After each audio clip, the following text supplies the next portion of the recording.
Hey, so on the show today, we have Ryan Costner with East Slope Design Studios. Ryan and I, we've had the privilege of collaborating on several projects in Louisville, unincorporated Boulder County. And today we're going to talk about East Slope Design Studios, talk about the South Vail project. That was awesome. The Main Street project, the ADU studio that we did in Louisville, and some of the other things that we're collaborating on. So let's do that today, huh? Yeah, that sounds great. Yeah. So Ryan, I like people to get to know you as an architect, but as a person. Yeah. So tell me a little bit about yourself, where you live, where you're from, where you went to school. Yeah, it's a small circle that I've lived in. Born in Denver. The hospital no longer exists, so I'm old enough for that now. Mine doesn't either. Boulder Community is gone. Yeah, that's where my wife was born.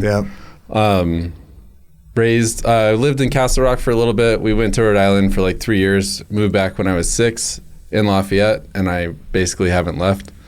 CU, grad, Centaurus, high school. You went to Centaurus? I did. I didn't know you were a warrior. I was. I saw you at that football game. I didn't. It was for your kids doing the dance at halftime, but I didn't realize that you're a Centaurus warrior like me. Oh yeah. Yeah, and then we still live here. We have 3 kids. They all go to Peak to Peak. They're 10, 8, and almost 6. You got your hands full. So awesome. Spring sports, we're in the full swing of it. You coach as well, some of your kids, right? What are you coaching? So I've coached baseball, lacrosse, and football. Do you know anything about any of those? Yes. Okay. Baseball, not so much because I was a lacrosse player. Okay. But now I'm just doing football because it's a lot of fun, and they didn't need me for lacrosse.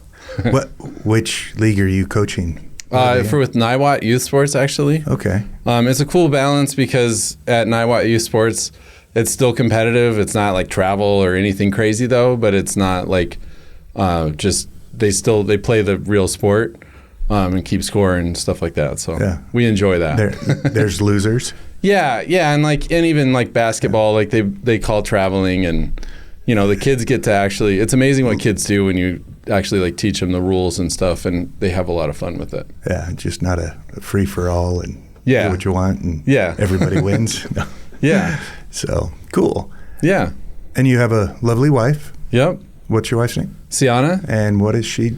So she works for American Cancer Society. Yeah. And I still can't figure out exactly what she does, but I know that she's on the giving side. So she works towards, she works with clinics and works towards getting them funding for their programs that American Cancer Society is doing nationwide. Oh, wow. So she's not trying to gather donations or running events and stuff like that. She's working directly with clinics. Wow. So that's pretty cool. Yeah. And so you guys live in Lafayette. Yep. You went to CU. Yep. Graduated with an environmental architectural degree. Yeah, it's an environmental design degree with emphasis in architecture. So there's a whole thing about architecture degrees that through that CSCU program, do you get your architecture license, or did you have to continue school there or somewhere else? Yeah, so that's bounced around a little bit because CU's degree at that time, it was not accredited, which is a national thing. I wish I could speak more eloquently to it, but within Colorado at the time that I was going, there was an experience path to get licensed and a school path. So I just chose experience once I graduated and went that way to get my license versus going to a master's program. Okay. Yeah. So from after CU, you went and worked with Surround Architecture. Right. Right. How long were you there, and what'd you do for them? I was only there for 6 months. Okay. Because it was 2008, or heading into 2008, because I graduated December 2007. So then the recession hit. They hired me, didn't get any contracts, so I got fired right before I left to Mexico to get married. Okay. So it wasn't a bad time, right? You just had a longer honeymoon.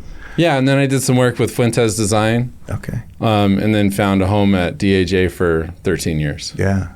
So Fuentes Design, they're out of Boulder good architectural firm, really focus on high performance passive designs, right? Yeah. At that time, I don't know if passive was really a thing, but what we were doing was South Vail homes. Yeah.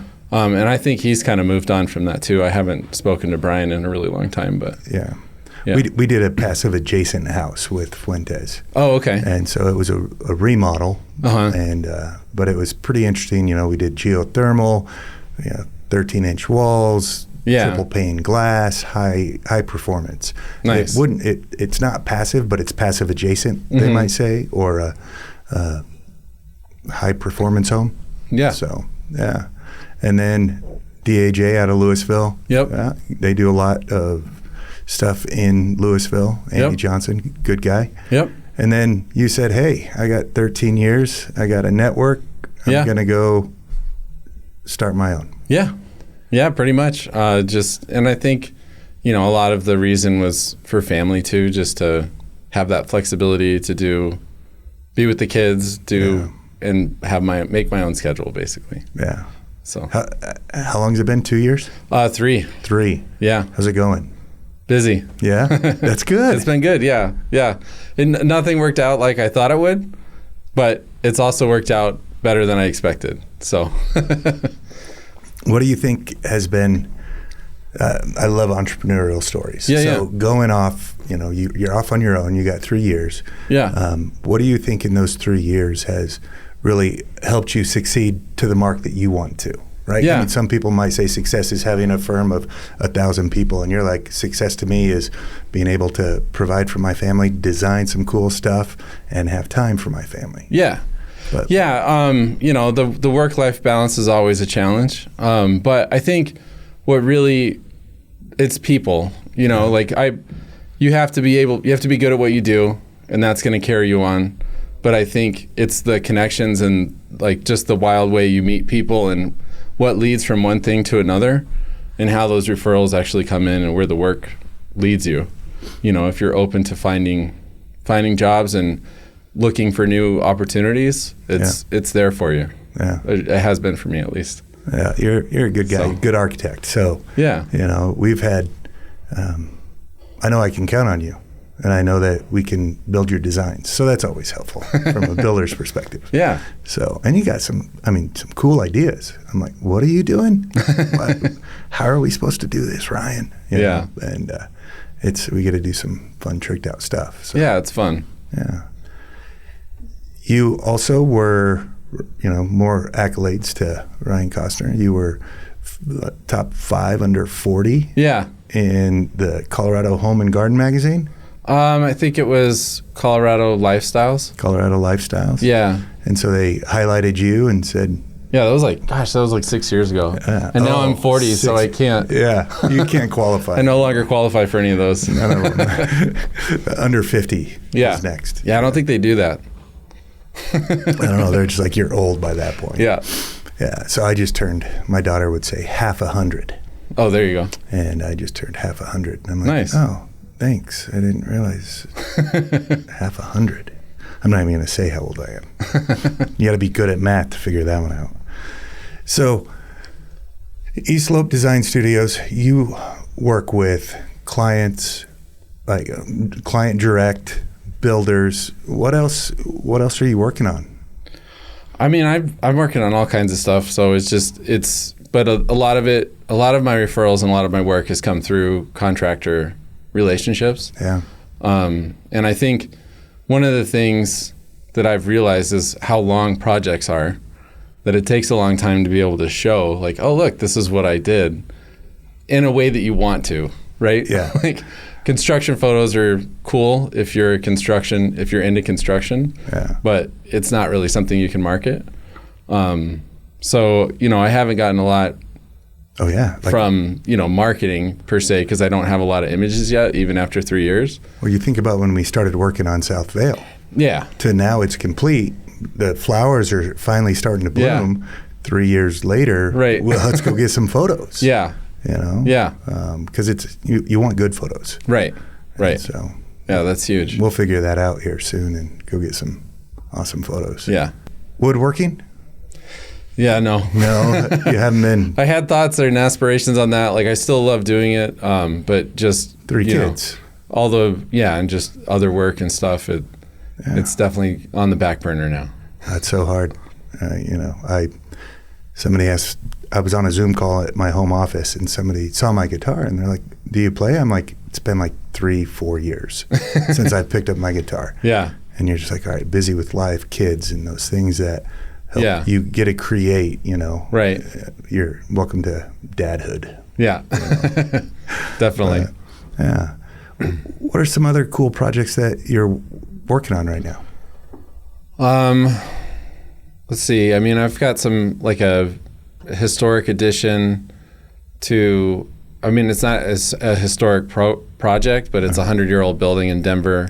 Oh. Looking at adding onto the second story of it. It's one of the few that has a real second story on it. So that helps a little bit with the remodel.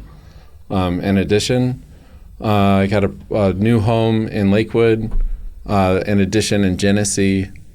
That's up there. Yeah.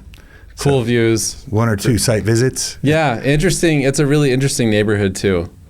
What makes it interesting? So its HOA is probably the most litigious HOA I've ever seen. Oh no! But it was cool. Like I got through the application process, and it wasn't a big deal. I was just surprised. Like they wanted to know the decibel level of the heat pump that we were using for the mini split and things like that. So I actually got more comments from the HOA application than I did from Jefferson County. That is. So, but they were really friendly to work with, it was just a unique experience, and I think that's part of it. Is not turning my back on projects like that and be like, oh, I haven't done anything over there before. I'd just take more of a optimistic view and say, well, yeah, I'll go learn something. Yeah, got to figure it out. Yeah, because a lot of the times what we do, I mean, we can draw a house. Yeah, but it's figuring out how to draw a house in the municipality, in the code requirements, in the HOA requirements, let alone your client's expectations and requirements. Yeah. And then it all has to be buildable. Yeah. And so and within a budget. Yeah. And so it's we're not and everything's a one-off. It's a prototype. Mm-hmm. It's not like you're like, oh, here's my product that I have for you. Yeah. We got to solve and design and figure out the parts and pieces on every addition, remodel, custom home. Yeah, and I think there's so much personality into how we live within our homes. Yeah. That to ask the right questions, to listen to the answers and how you can respond to that within your design is a huge thing of what makes good design and makes your clients happy. Yeah.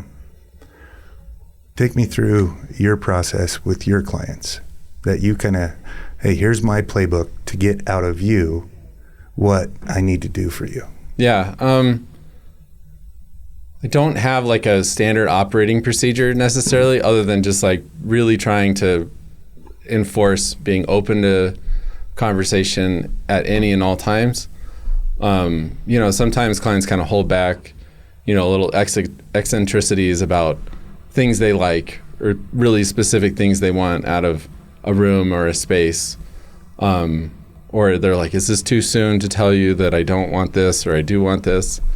And so I try to break those barriers as soon as possible so that they can say like, gosh, it really drives me crazy to have coffee grinds in my kitchen. So I really want a sink in my pantry where I don't have to worry about it.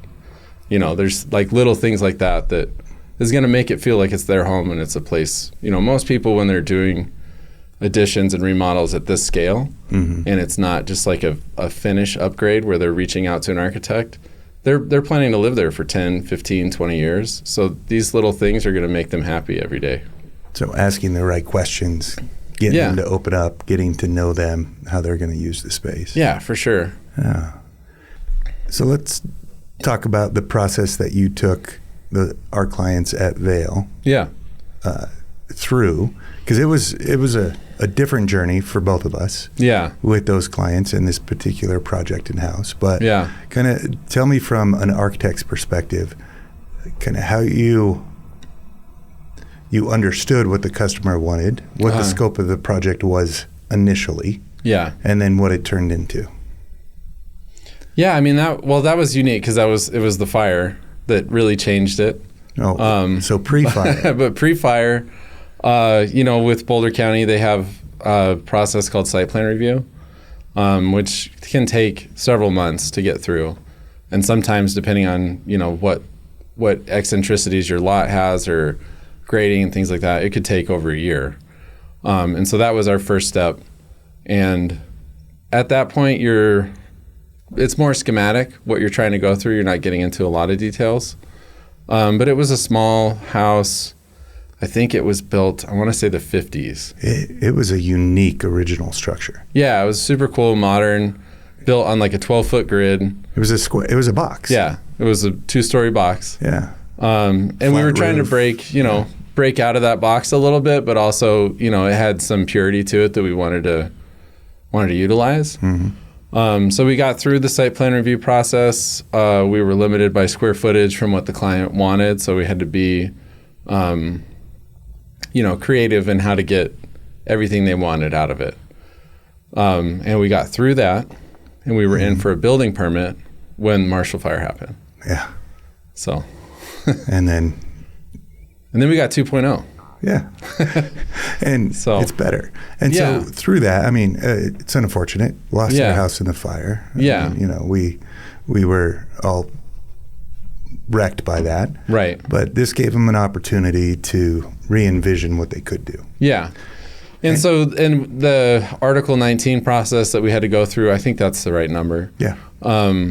We were beholden to the site plan review to an extent, but could change some things. And it really allowed us to take more advantage of the site. One of the things with the existing house being that rigid 12-foot box, and at the time that it was built, it had very low ceilings. I think it was under 7. It was like 7 feet or 7'4" or somewhere right in there. And so we were able to do taller ceilings. And then the really amazing thing that we were able to do was take the staircase up to the second story and allow us to get out on the roof. Oh, yeah, that's right. And so the rooftop deck was something that they really wanted, that was just going to impact the existing house to such a large extent that we couldn't really do it. Yeah. And so the new version, the 2.0, allowed us to do that. Yeah. And it still is true to the original character, but it awesomely updated. Yeah. The touches that you put on it. That rooftop deck is, I think, the best in Boulder County.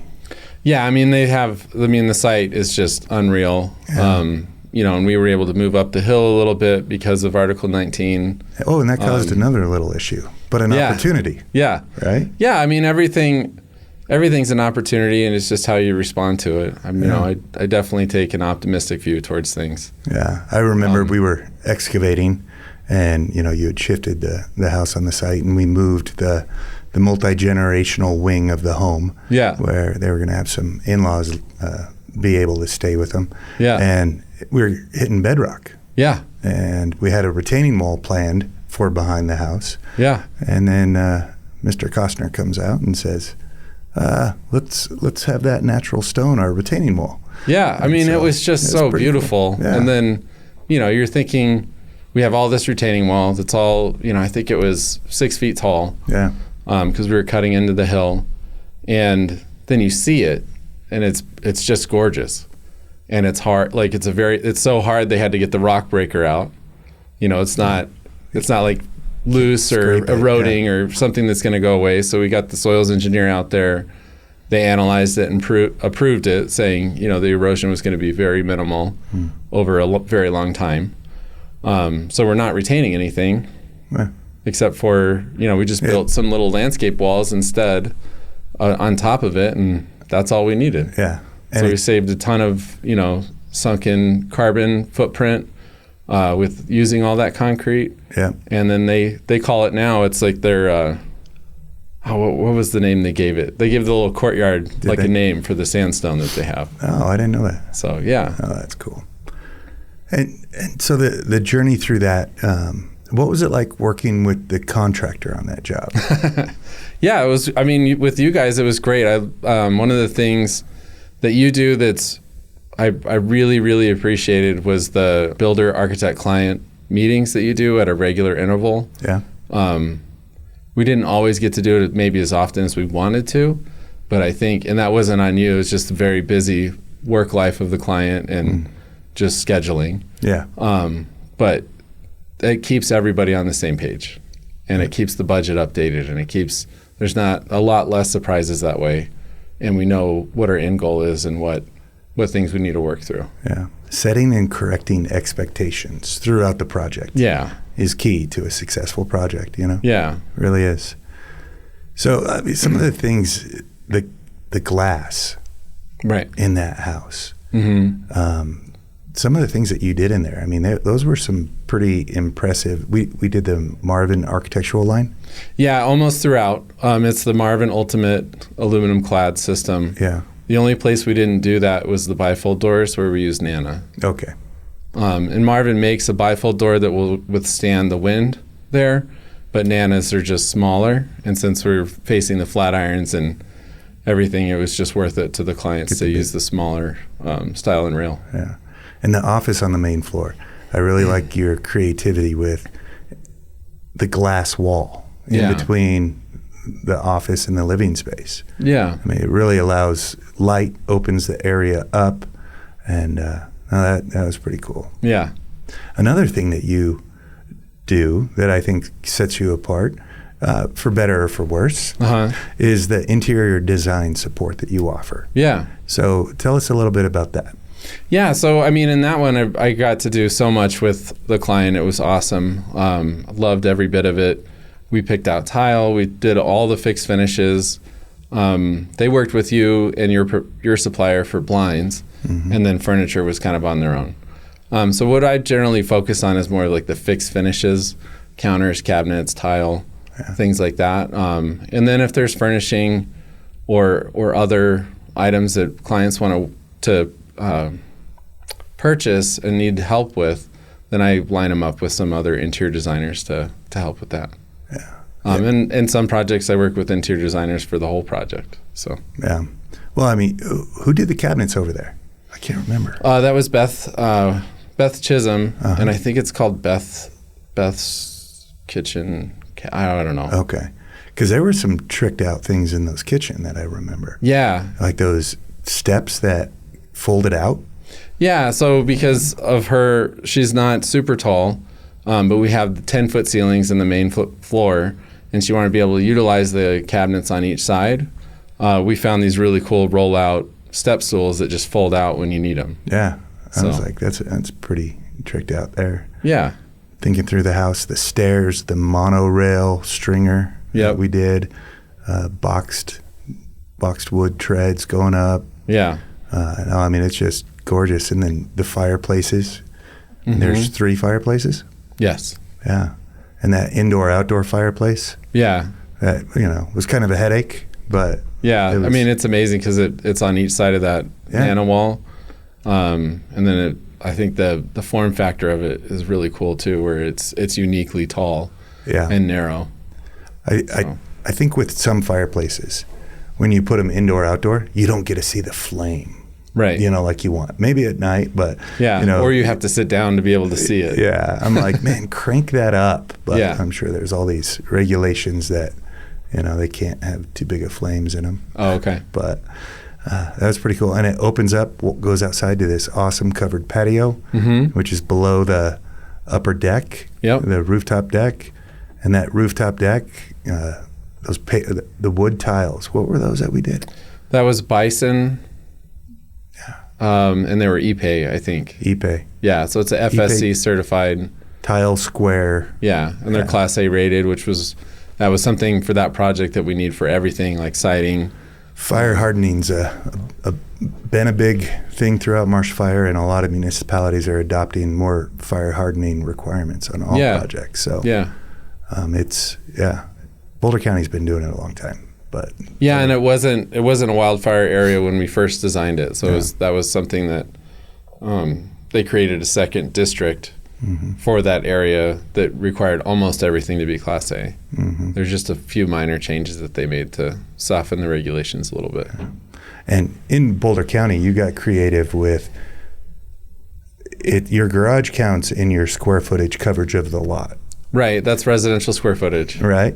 Yeah. And so you have a covered carport. And right. I mean, it looks sweet. Yeah. I mean, it just ties into the style and, you know. Yeah, it's integrated into the architecture. It's not like a sidecar, aluminum assembly thing. Yeah.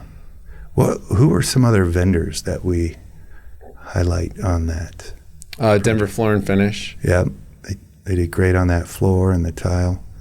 Stair One was who worked with us on the stair and all the metal fabrication. Yeah. It was awesome. You Easy Trim Reveals. Yeah. Your feature wall. Yeah. Talk me through that.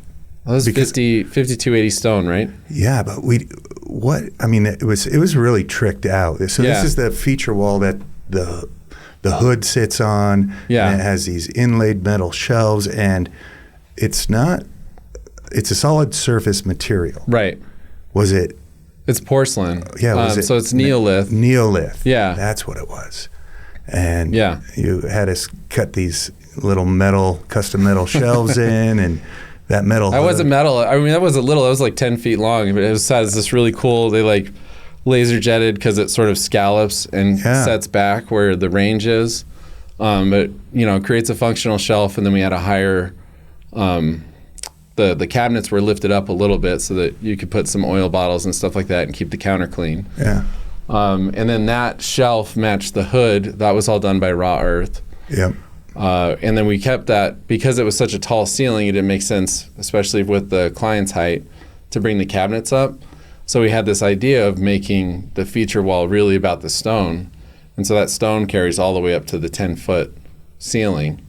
And so the cabinets just sort of sit on there. Yeah. And so working with the fabricators on how we can install this shelf and get the Neolith to align, and then we'd like cut out squares so that the cabinets could fit on it, and cut out the hood and even the edge details, because you got your drywall wall, and then you got, how are we going to terminate this Neolith and everything, and then there's a little like riglet or a channel all the way up on that wall. Yeah, that quarter-inch reveal is so cool because it really made everything go edge to edge, the cabinets, the Neolith, everything, and then we just have a quarter-inch reveal all the way down. Yeah, we'll have to get a picture of that. It's pretty amazing. Yeah.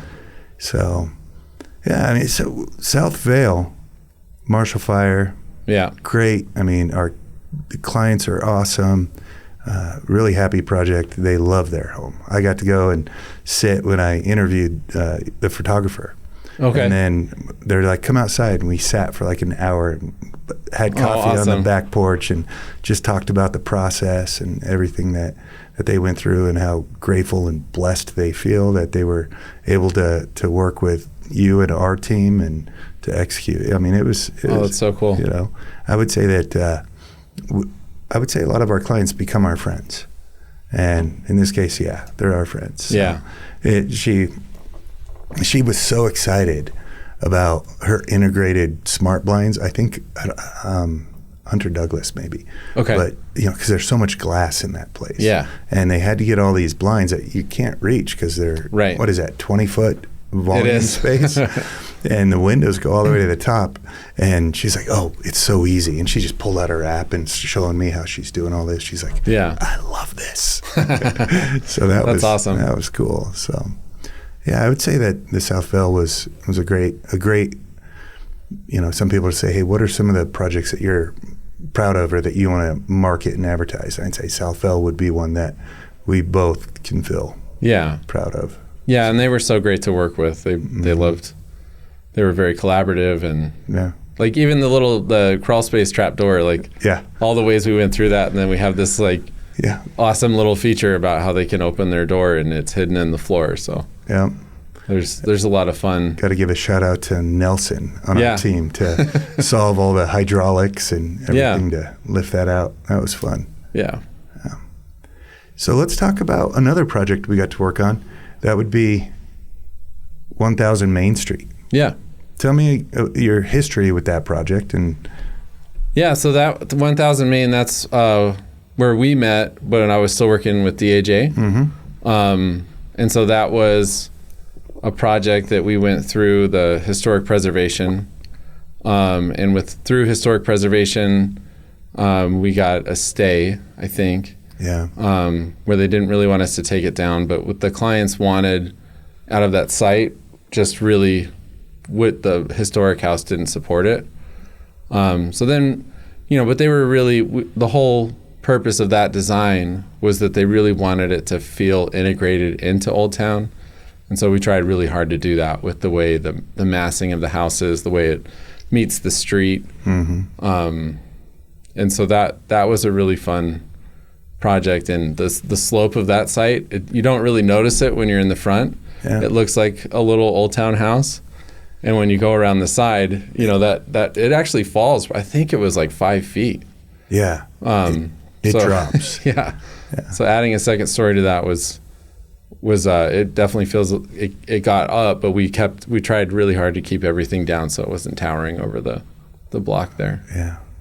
And we got to do, and we're going to have another little segment about ADUs. Right. That I want to talk to you about, auxiliary dwelling units. Yeah. That project had one, and nice little detached garage with living space above. Yeah. Was that one an ADU or a guest suite? It was not an ADU. Right. Because it couldn't have a second unit, but it's a dishwasher or a stove. A stove. Yeah, you can't have fixed cooking, but somebody could. Yeah. But you can have a bathroom, a kitchen sink, a dishwasher. You're right. It was a guest suite. Yeah. So you can have like countertop appliances, but you can't have an oven. Yeah. And in the city of Louisville, it's tricky. Right. And I'll tell you a story in the segment about how we got another one through. Okay. That I was like, really? I didn't know this was allowed. Uh-huh. And they helped us. So it was pretty cool. Nice. Because 1000 Main, the preservation of Main Street in Louisville, that's important. And I think that the architectural front elevation that faces Main Street that you guys did, it represents well. It doesn't look like a modern masterpiece. Yeah. It really fits in well. And that wasn't something that they wanted. If somebody wants that, You'll design it. Yeah, we'll do it. Yeah. I definitely think that like everything can be done well, and it takes the passion of wanting that to sort of help facilitate that to be done well. And if you're just chasing a design or a style, I don't know if it's always as successful. Yeah, I remember they shared with me in their decision process that they wanted to keep it, but the front porch was just too small. Yeah. And they really just wanted a nice big wraparound front porch that they could sit on and watch the parade. Yeah, and it was a corner lot, and that even though it was a historic house, it didn't respond. When that was built, like some of the homes in Louisville, they're the same homes that were built in Denver. Yeah, they're not ordered from Sears. Yeah, they're not architectural masterpieces per se. They might be cool because of who lived there and like the history of the family, but like the building and the bones of the house itself, not all of them are.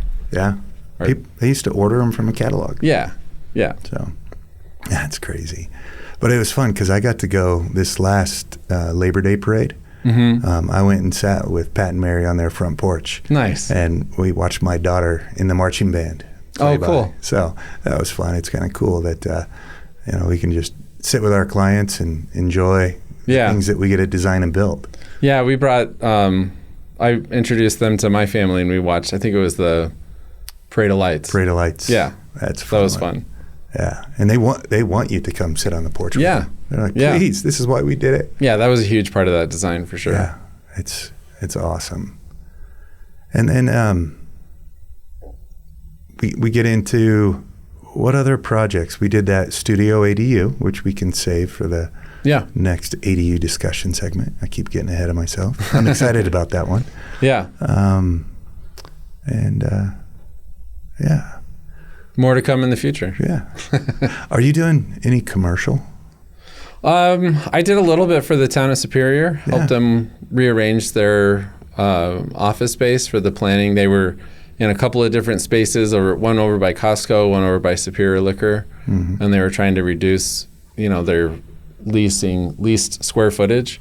So we built like 6 more individual offices in a space up in Superior Liquor that they had. Above Bambi. It's like Superior Plaza or something. Yeah. It's so that was fun. It was cool to work with them. Yeah. How was it working with the municipality?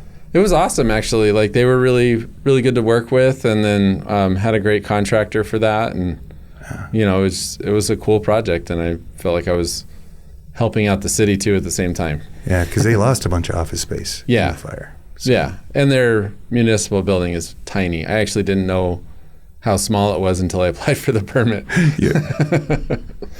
That's awesome. I remember they called me and they were like, "Do we even need a permit to do this?" Because they said, "Hey, can you help us do these offices?" I'm like, "No, it's commercial. You need a licensed architect." Yeah. And the guy was like, "Well, but I am the city. Why do I need a permit?" I'm like, "You still need a permit." Yeah, and it's just like anything, right? Like swapping out a hot water heater, you think is simple, but then codes have changed. And if there's lots of opportunities for just like, oh, if you just do this, it's way better. Like, you don't have to have this open flue. Yeah. Your energy bills will be lower. And here's all the things you can do that sometimes permits kind of protect you into getting that knowledge. Same thing with the office space. Like, we had to move ductwork, electrical. There's a lot more to it than like, oh, we'll just throw up some walls. And you have to have it all engineered in commercial. Right. Detailed. Yes. So. Oh, cool. Yeah, so we worked with Boulder Engineering for that. Yeah. So they did our building here too. Oh, nice. So, we our commercial offices. It's a different ballgame. The lighting codes, all the light harvesting, all the sensors, the smart switching. You're just like, okay, it's a different ballgame. Yeah. Than residential for sure. Yeah. So, but I did hear that they do want to change some of the residential code. Okay. To have some of that light harvesting, occupancy switching. Oh, okay. For energy saving. Okay. That's what I've heard. I don't know if it'll happen, but that would be interesting, difficult, and costly. But yeah.